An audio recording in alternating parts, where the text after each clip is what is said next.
Mi sono asciugati i capelli al meglio, ho attorcigliato la spazzola alle ciocche davanti, formando una leggera onda.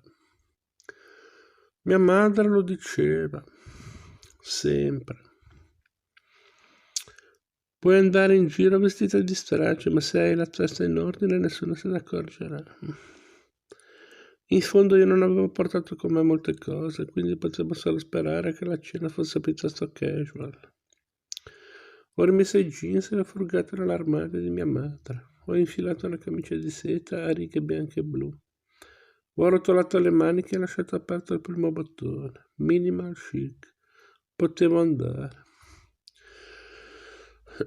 Ci stava. Sono tornato nella dispensa e ho afferrato un paio di bottiglie di vino.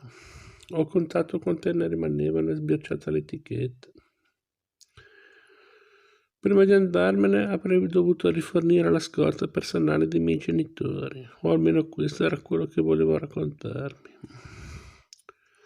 Ho attraversato il pianerottolo con in braccio le bottiglie mentre Zeus mi seguiva fedelmente e mi sono infilata in casa di Valeria.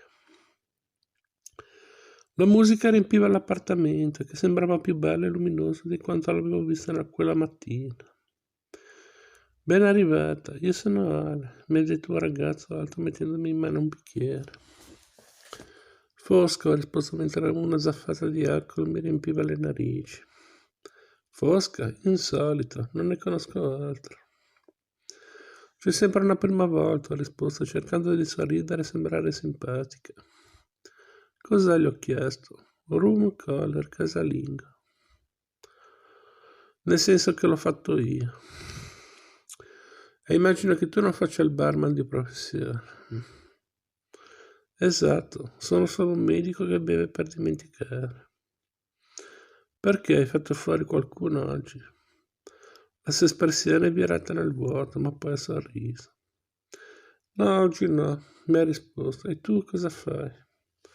Mi ubriaco sul tappeto dei miei genitori da sola. Faccio la vicina di casa che si imbuca a una festa. Ah, sei tu, Valeria ci stava raccontando, si è solo dimenticata di specificare che eri così carina.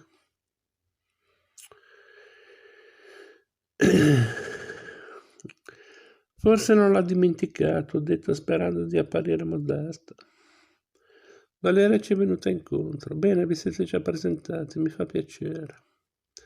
Mi ha sorriso come se ci conoscessimo da sempre, mentre mi chiedeva se quando io stavo strisciando in salotto con la lingua felpata lei avesse snocciolato la mia vita ai suoi amici. Forse è per questo che erano così ansiosi di fare la mia conoscenza.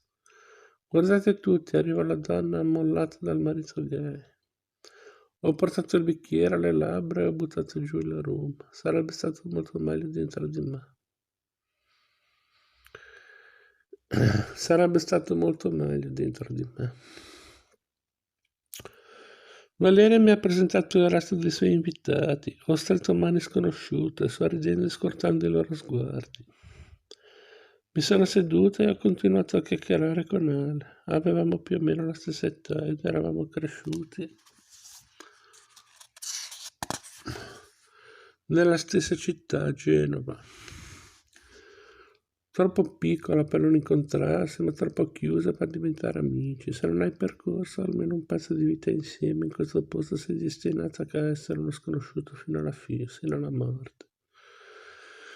Così eravamo io e questo Ale, scuole diverse, quartieri diversi, facoltà che non condividevamo nemmeno che non condividevano nemmeno la biblioteca.